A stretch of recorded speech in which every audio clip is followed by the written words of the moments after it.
Good evening mga Ka-YTV and welcome back to another episode of our Youth TV Freedom Friday.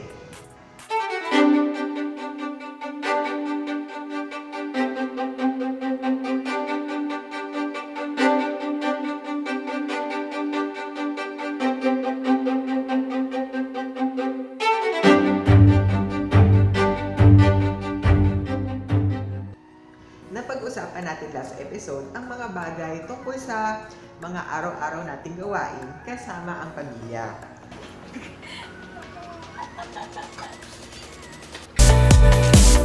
Family is not always perfect, but it is important to build family bonds together that will get you through the tough times. Ngayong episode naman, ating tatalakayin ang mga bagay na kinakaharap ng ating mga kabataan na mas kilala sa distance learning or online classes.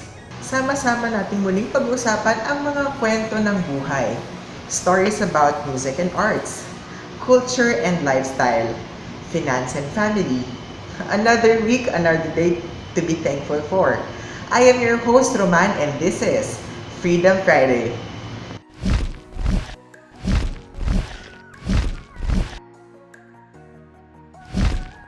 Hindi limit sa ating makalaman ang mga pagsubok ng ating mga mag-aaral sa panahong ito. Mahirap para sa iba, isang biyaya para sa ilan. Pero curious ako sa mga nangyayari sa isang online learner. For someone who's working already, it's quite new to us. Pero ano nga bang nangyayari sa isang buhay ng isang online learner? Alam kong gusto niyong malaman, kaya tara, panoorin na natin to.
A few moments later.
We've all got somewhere to be.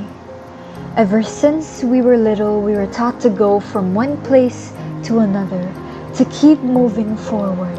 Every year we grow older, our steps become bolder, and from there we climb up higher, from elementary to high school to college. No doubt we achieved all of this from years of chasing after deadlines, bidding free times goodbye, sacrificing moments of your life just to have a future that is bright.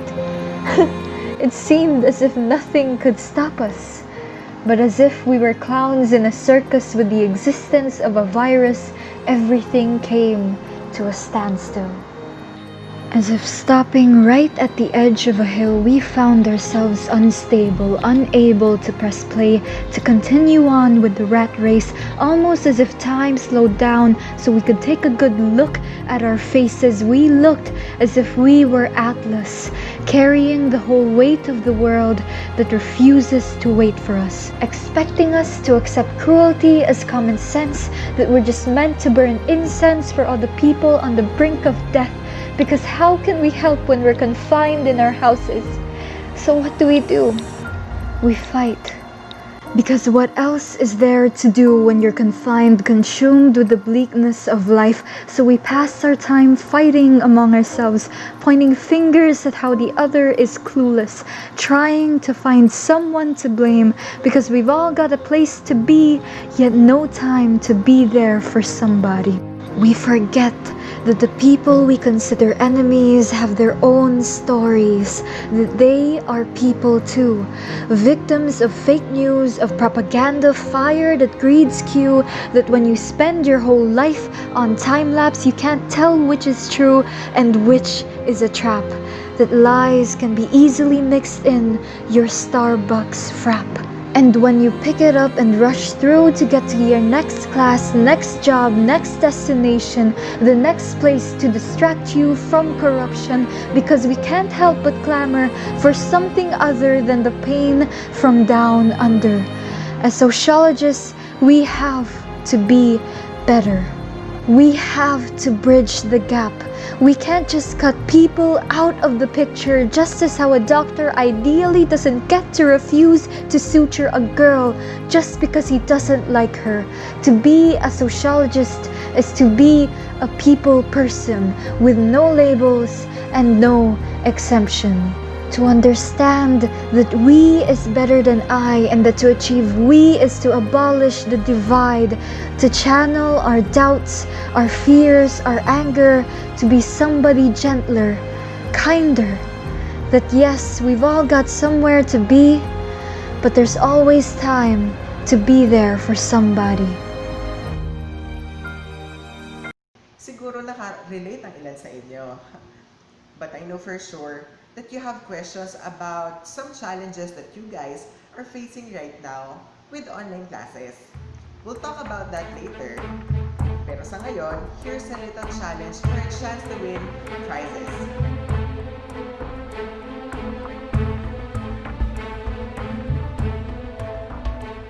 Get a chance to win exciting prizes by simply commenting your answers to the following questions on this post.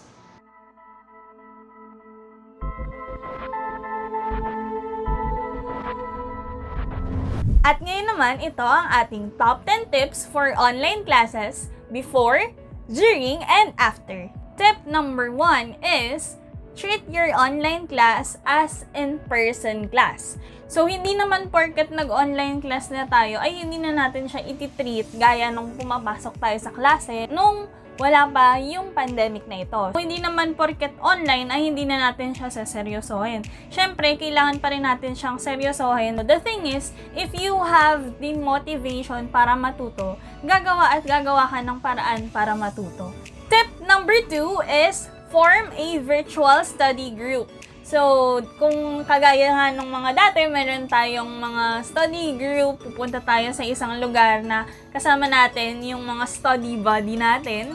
Ganon din sa online ngayon. We can have different chat groups para makausap natin sila and pwede tayong mag-video call. Ang pinagkaiba lang ay hindi natin sila kasama physically, pero at least nakakausap pa rin natin sila, and we gain help from other people, especially if meron tayong mga hindi nagagets or kailangan natin ng further explanation sa isang topic sa subject natin.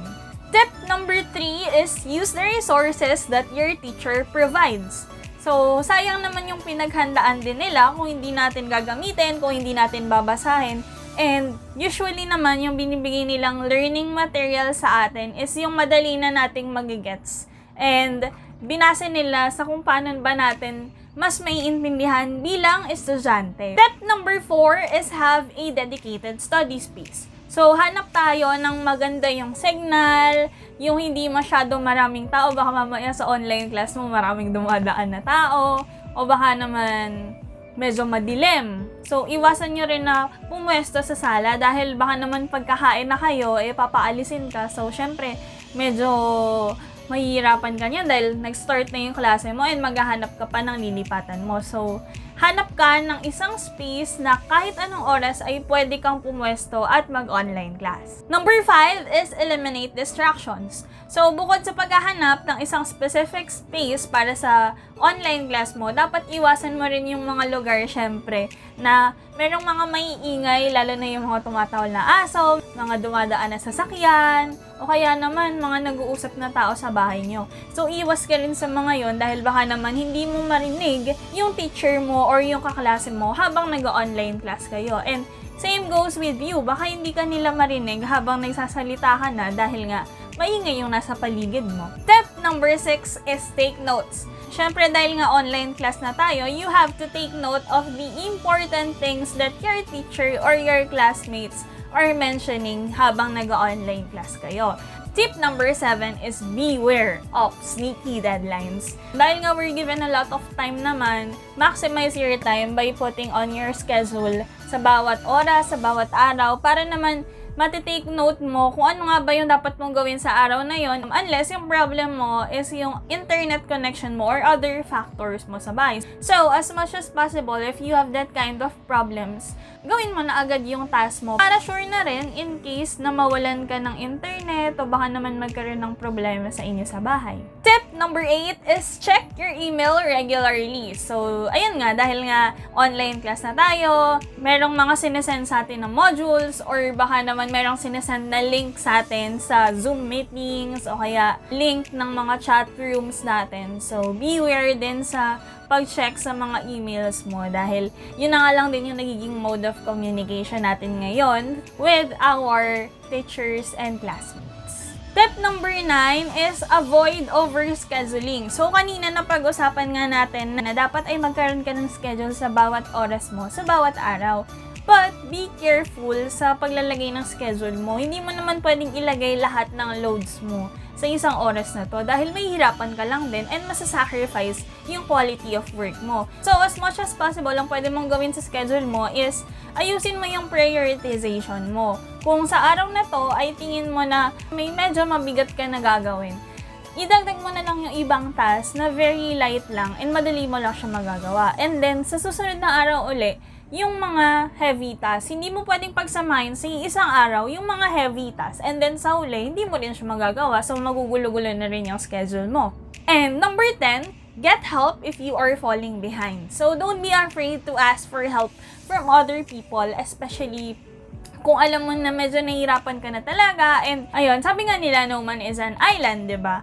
So, hindi naman dapat palagi na ikaw na lang yung gagawa ng task. So, for example, if meron kayong group project, yes, even though nasa online class tayo, meron pa rin tayong mga group projects. So, if you think that you are falling behind sa isang part ng project yun na to, huwag kang mahiya na humingi ng tulong sa kaklase mo dahil magkagrupo rin naman kayo.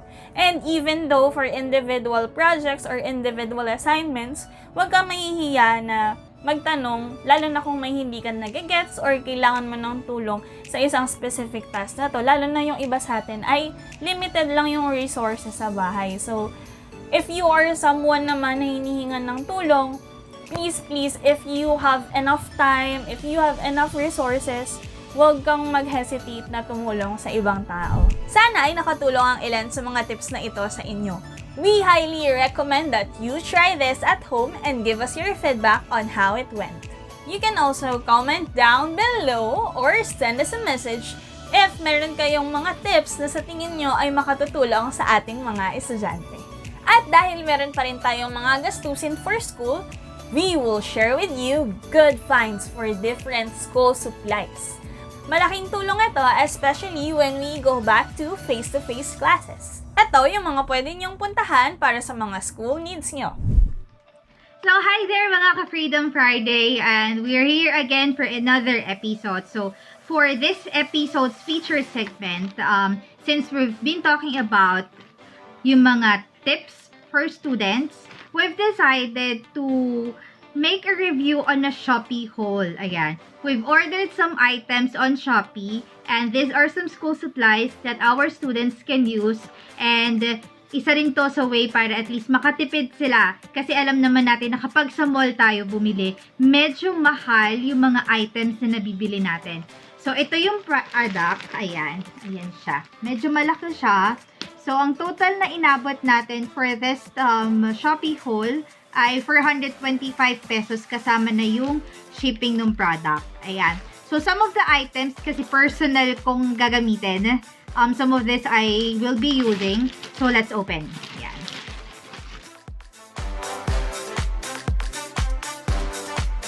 So, ayan. Well-packed siya. Naka-bubble wrap. So, magiging kampante ka na walang damage sa items mo. Nakabili na ako before ng items sa store na to. Yung based naman sa experience ko is okay sila.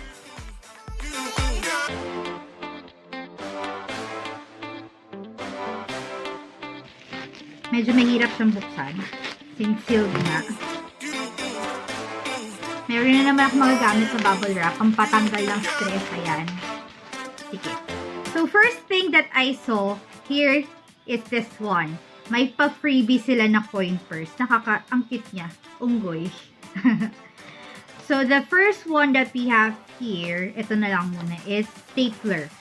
Ayan. So, most of us, mahilig tayong kailangan natin staplers, especially kapag nag-face-to-face na, para magkakasama yung mga printouts, yung mga ipapasa natin. So, for this, ang stapler is nabili natin for 93 pesos lang. So, open natin yung box. Ayan. So, ayun. HBW naman siya. And okay siya. Ayan. Ayan siya. So, of course, kapag may stapler ka, kailangan mo ng staple wires. We also bought staple wires. Ayan. Ayan siya. Ganito ba ginagawa nila? Ayan. Ayan siya. Staple wires. This were bought for 35 pesos lang. Ayan. So, stapler and staple wire is a total of around 120, 125 pesos lang. So, next that we have here ay paborito ng mga estudyante na mahilig mag-notes. This is a highlighter. So, it's a local brand, I think, or China ata. Pero at least, it's cheaper. Though, I know that some of us prefer yung mga stabilo na highlighter. Pero for those na hindi kayang maka-afford ng ganun klase na mga highlighter, I would recommend this one. This is just for 39 pesos. So, try tayo mag-sample. Wala pala akong papel dito. Wait lang. Balikan ko kayo. Ayan, may sticky notes ako dito. Let's try lang yung mga highlighter na meron. Hindi pala makikita yung yellow. Uy, maganda siya. Swear. Itatry ko lang yung orange. 4 colors siya. Yellow, orange, green, and pink. So, itatry muna natin lahat para mapakita ko sa inyo yung quality. And this was bought for just 39 pesos. Imagine, 4 pieces, 39 pesos.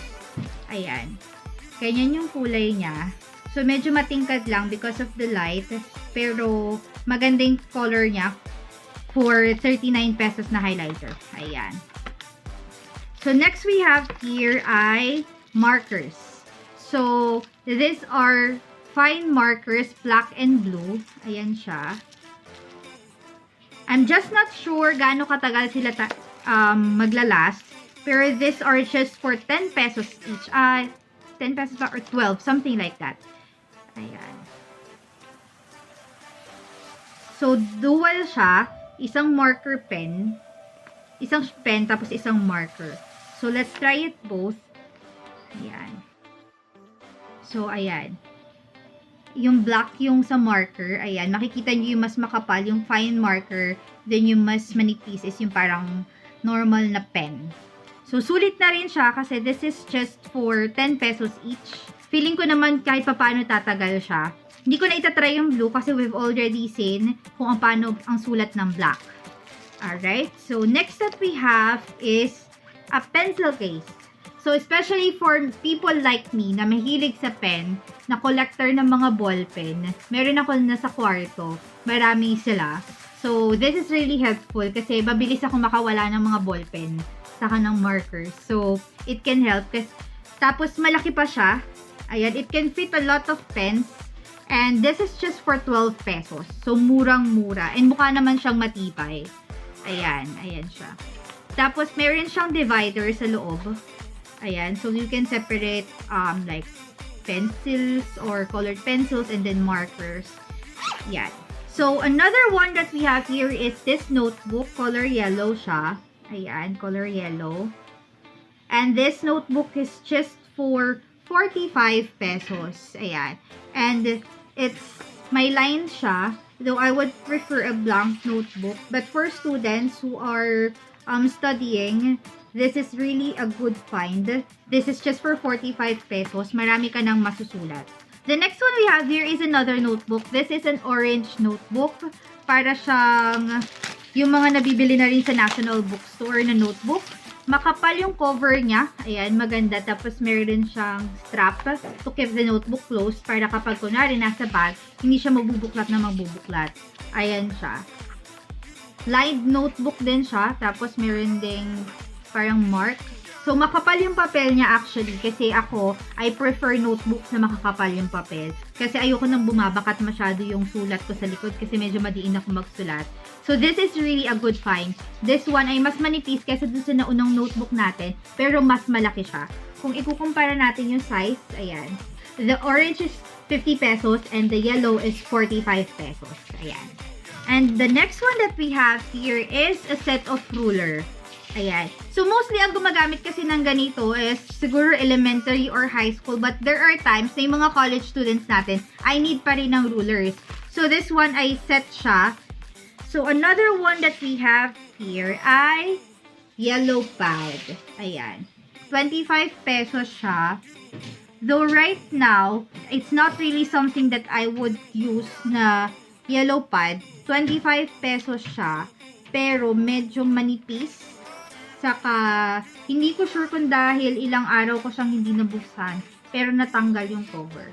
Pero magagamit mo pa rin siya, especially if you're just at home, na nag-take note. So, nagdo-note taking. Magagamit mo pa rin naman siya.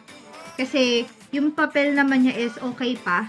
It's just that yung cover sa likod, ayan, ay natanggal. And the next one that we have, I think this is the last one.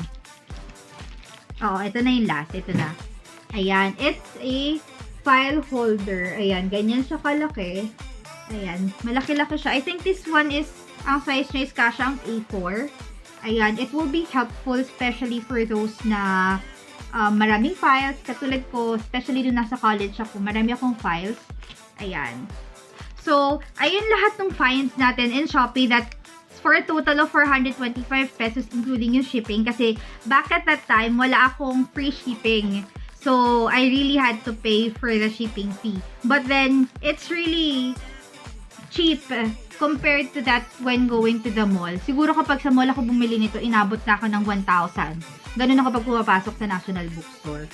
So yun, so I do hope that you enjoyed this Shopee haul that we had. And so, dagdag lang na for the challenge that we had for today's episode, a little surprise for everyone, we will be sending some of the items that we had for the Shopee haul to the lucky winner for our challenge. So, kasali na kayo guys for this challenge and get a chance to win this school supply. So, this will be your chance to win this, okay? So, see you next episode.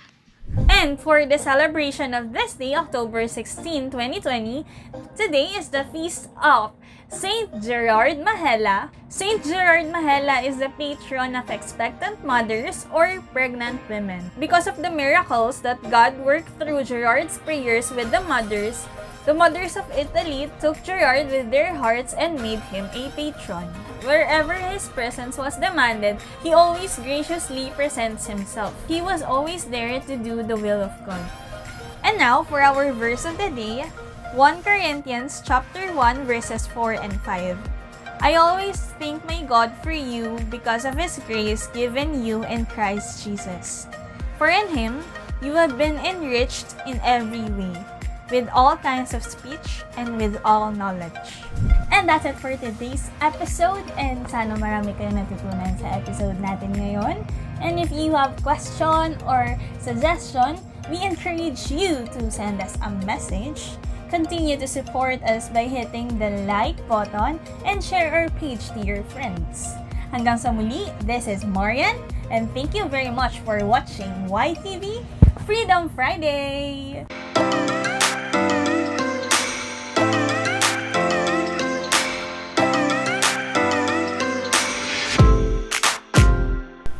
YTV Youth TV, your TV.